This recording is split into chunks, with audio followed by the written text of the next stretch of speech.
Dear partners and colleagues, I'm very grateful to address you today at the IASC Reference Group for Mental Health and Psychosocial Support. It provides a great opportunity to align our support from Germany with coordinated efforts at the international level. I would also like to express my deep gratitude to Save the Children for hosting this important meeting. The Federal Ministry for Economic Cooperation and Development has significantly intensified its engagement in crisis situations. More than 68 million people are forcibly displaced and worldwide crises become increasingly protracted. The need for long-term and development-oriented assistance has become increasingly clear.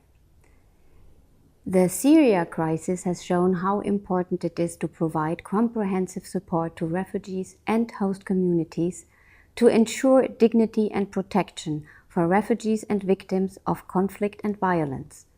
So Amman and the region is surely a good place for the conference. I have recently visited Colombia, where peace is still very fragile and border communities receive an enormous number of Venezuelan refugees and asylum seekers. The stories of thousands of women from Venezuela and Colombia who experience a continuum of violence, desperation, and exploitation have moved me very deeply. The needs in terms of livelihood and psychosocial support are overwhelming. Instead of merely providing assistance, we need to strengthen self-reliance in order to provide longer-term perspectives and to enable people to lead a self-determined life. The New York Declaration has highlighted the need for more sustainable support to countries and communities who host refugees. Activating an individual's own resources and supporting positive coping strategies needs to be at heart of our support.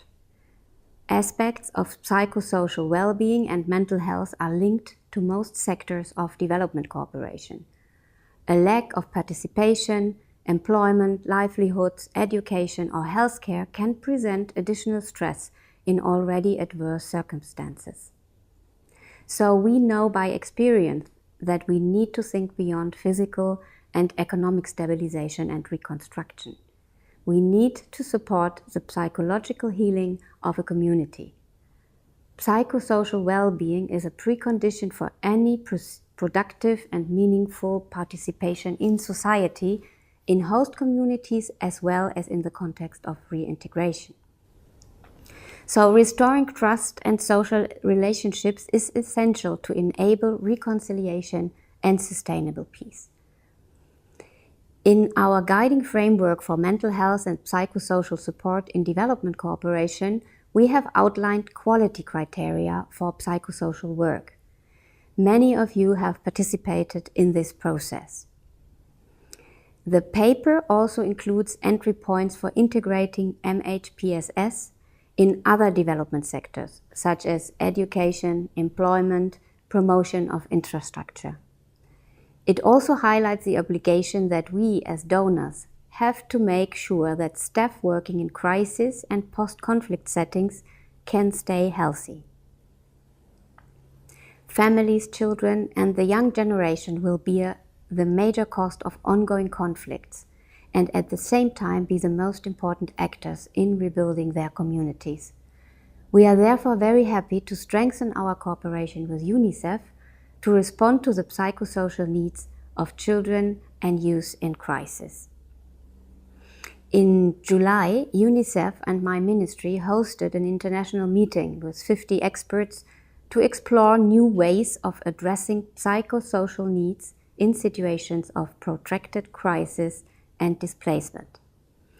The meeting has generated a number of recommendations to different levels and actors. 2 weeks ago, we collected feedback from German civil society on these recommendations. Non-governmental organizations are an extremely important partner for our work.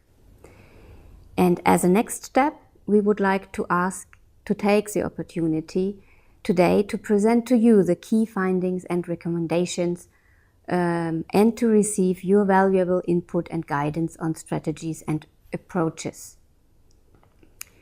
We will integrate these recommendations in our future policies and programming. And we will advocate at the international level to make psychosocial support an integral part of any development-oriented crisis response. And we need you to do so. So, on behalf of our Minister Müller and the German Federal Ministry for Economic Cooperation and Development, I would like to wish you a fruitful and productive meeting. We are looking forward to future cooperation and exchange, and I wish you all the best for your conference.